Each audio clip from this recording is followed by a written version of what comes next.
Saudações, eu sou o professor Ney Nordin e essa é a primeira parte da nossa conversa sobre a formação das monarquias centralizadas. E o que a gente quer dizer quando a gente fala sobre esse tema? A gente tem que lembrar do mundo feudal, do contexto político e econômico do mundo feudal, onde havia um grande isolamento entre os feudos, de modo que quase não havia contato e o comércio praticamente inexistia. Precisa lembrar daquelas aulas lá do primeiro ano, onde a gente viu que a palavra de ordem nos feudos era autossuficiência. Isso significava que um feudo tinha que produzir tudo aquilo que ele precisasse para sua existência e que os contatos entre eles eram bem limitados. Para o comércio, para quem quer viver de venda e compra de produtos, nesse momento é muito ruim. Então, o sistema feudal era um entrave ao desenvolvimento comercial e urbano. Lembra que as cidades, e por um bom período da Idade Média, elas praticamente não existiram ou não se desenvolveram. Isso acarreta também numa diversidade regional e política muito grande, sem esquecer de falar da questão da moeda. Não é que no mundo da Idade Média não existia moeda, é que a moeda não circulava, ela não era um elemento de vitalização da economia. A gente precisa lembrar também que no feudalismo, no regime feudal, o poder do rei é muito limitado. Aliás, o poder dele é fragmentado. Quando um rei concede um feudo, existem vários tipos de feudo, mas o feudo mais desejado é a terra. Aquilo que poderia tornar um homem rico e poderoso na Idade Média é a posse sobre a terra. Quando um rei pega um pedaço de terra do seu reino e concede esse pedaço de terra como feudo a um barão, a um senhor feudal, automaticamente o rei perde poder ali dentro. Significa que dentro desse feudo é o senhor feudal que faz as leis, cria impostos e administra a justiça, e não o rei. O poder do rei praticamente fica inoperante ali dentro. Agora, no contexto histórico em que nós vamos estudar, os reis cansaram um pouco dessa brincadeira de não ter poder dentro dos seus próprios reinos por causa da proliferação dos feudos. Eles estão interessados em aumentar, promover a centralização política do seu poder. Para isso, eles têm dois grandes obstáculos: a nobreza e o clero. Os nobres, os senhores e o clero, o pessoal da igreja, por um lado, eles ajudam a legitimar o poder do rei, tanto religiosamente quanto na questão das batalhas, na questão militar, mas por outro lado, eles atrapalham muito, porque eles são categorias privilegiadas, eles não pagam impostos e, como a gente viu, muitas vezes o rei não tem poder sobre eles. O rei não pode simplesmente se livrar desses caras, mas ele tem que enquadrar essas categorias sociais. Para isso, ele vai contar com o apoio de um grupo novo que surgiu lá no meio do feudalismo, lá no meio da Idade Média, e que está interessado em que exista um rei forte que tenha o poder de colocar uma lei, uma moeda, um sistema de pesos e medidas para que esse grupo, que se chama burguesia, possa fazer aquilo que ele mais quer: comércio e obter lucro. Já que nós falamos um pouquinho nesse contexto geral, agora vamos passar para casos mais específicos. E o primeiro deles é o caso da França.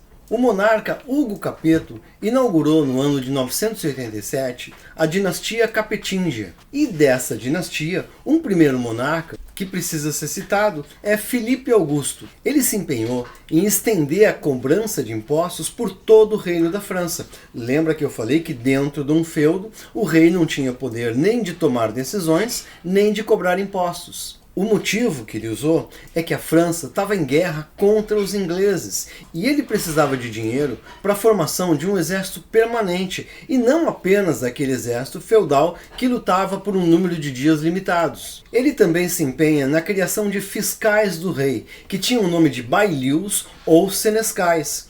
Esses fiscais andavam por todo o reino fiscalizando a cobrança de impostos e a justiça real, que era outra coisa que esse rei também estava se empenhando em divulgar. Quando uma cidade começava a se desenvolver dentro de um feudo, tecnicamente ela era submetida ao senhor feudal. Mas se essa cidade prosperava, o senhor feudal começava a crescer o olho e cobrar cada vez mais impostos dessa cidade. Isso ia dar numa disputa de poder e, por vezes, até numa guerra, ou então essa cidade formava uma comissão para ir até o rei pedir pela sua liberdade. Muitas vezes o rei vendia essa liberdade e concedia um documento chamado Carta de Franquia. Dessa forma, esse pequeno burgo, essa pequena cidade que já era próspera no comércio, conseguia se libertar do domínio feudal. Outro rei da dinastia Capetingia que merece ser citado é o Luís IX.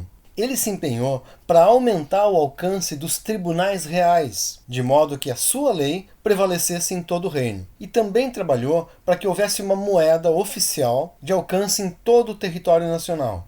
Filipe o Belo, Filipe IV, ainda da dinastia Capetinga, foi outro rei importante nesse processo. Ele é o criador da Assembleia dos Estados Gerais, lembra? Aquela que a gente estuda quando fala em Revolução Francesa. Ela tinha apenas um caráter consultivo e guardava representantes do clero, da nobreza e do povo comum. Por falar em clero, esse rei logo entrou numa crise com a igreja, e o motivo foi aquele: ele queria que a igreja passasse a pagar impostos. E isso era uma questão bem cabeluda para esses reis tratarem. Quando o Papa Bonifácio VIII morreu, o rei decidiu interferir no processo de nomeação de um novo Papa. Assim, subiu ao papado o Papa Clemente V, que ele logo tratou de tirar de Roma e instalar no território francês de Avignon.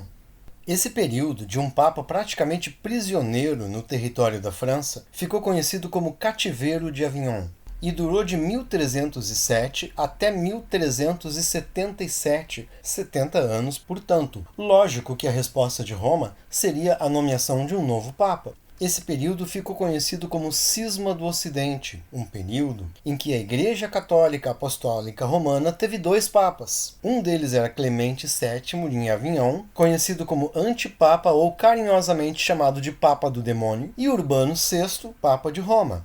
O Cisma do Ocidente durou de 1378 até 1417. Acontece que esse processo de fortalecimento do poder real também teve retrocessos, momentos e crises em que o poder do rei foi enfraquecido. Um desses momentos muito marcante foi durante a Guerra dos 100 Anos. O rei viu necessidade de apoio da nobreza e teve que abrir concessões. E isso causou muita insatisfação na burguesia comercial. Somado a isso, vieram outras crises, como a peste negra, fomes decorrentes e rebeliões camponesas, porque os camponeses estavam muito indignados. Na França, essas rebeliões tiveram o nome de Jacqueries, porque Jacques era um nome muito comum entre os camponeses. E um dos momentos mais violentos dessas rebeliões aconteceu no ano de 1358. Agora, a gente passa para o caso da Inglaterra. A ilha da Grã-Bretanha era colonizada por bárbaros germânicos. Em 1066, ocorre a invasão normanda de Guilherme o Conquistador. Ele é de uma dinastia francesa e toma a Inglaterra na famosa Batalha de Hastings. Quando ele instala o seu governo, uma das primeiras coisas que ele faz é cuidar para que ali o feudalismo não seja esse modelo onde o poder do rei é enfraquecido. Ele deixa bem claro para os barões feudais que é ele quem manda, e já toma algumas decisões administrativas. Divide o reino em condados, chamados shires, e mantém a nobreza embaixo do seu controle. Seus fiscais dão conta do funcionamento do reino constantemente, são os sheriffs. Em 1054, o rei Henrique II inicia a dinastia angevina ou Plantageneta. Ele trabalha muito para o fortalecimento da justiça real, criando a Common Law, lei comum, um conjunto de leis que deveriam valer para todo o território. Ainda na dinastia angevina ou Plantageneta, a gente não pode deixar de citar o rei Ricardo I, conhecido como Coração de Leão. Só que, ao contrário, ele foi um rei que não colaborou para o fortalecimento do poder real. A maior parte do seu reinado ele passou fora da Inglaterra. Entre outras coisas, ele participou da Terceira Cruzada. Seu sucessor, ainda da mesma dinastia, foi João Sem Terra. O seu reinado também não foi muito bom para o fortalecimento do poder real. Ele se envolveu em guerras contra a França, em crises contra a Igreja e enfrentou enorme insatisfação popular. Não obteve vitória em nenhum desses enfrentamentos. Para piorar, ele enfrentou uma revolta da nobreza que lhe obrigou a assinar um documento chamado Magna Carta. Muita atenção, porque essa Magna Carta, de 1215, é conhecida como a Primeira Constituição. Ali, ficou decidido que o rei não poderia criar leis nem impostos sem a aprovação de um grande conselho. Esse conselho, obviamente, era dominado pela nobreza. E mais tarde, em 1265, setores da burguesia teriam acesso a esse conselho. Para completar esse ciclo de enfraquecimento do poder real, a Inglaterra vai enfrentar os mesmos problemas que a França passou. Toda aquela desestabilidade da Guerra dos 100 Anos. A necessidade do rei ter que abrir mais concessões em troca do apoio de uma nobreza guerreira, peste negra, fomes e rebeliões populares. No caso da Inglaterra, uma forte rebelião camponesa quase invadiu Londres no ano de 1381. Ocorre ainda uma grande guerra civil em 1455 a 1485, é a Guerra das Duas Rosas, protagonizada pelas famílias de York e Lancaster, que almejavam o trono. Só que quem ganhou o prêmio foi a dinastia Tudor, na figura de Henrique VII. O sucessor dele, Henrique VIII, vai ser conhecido como o cara que iniciou o absolutismo inglês.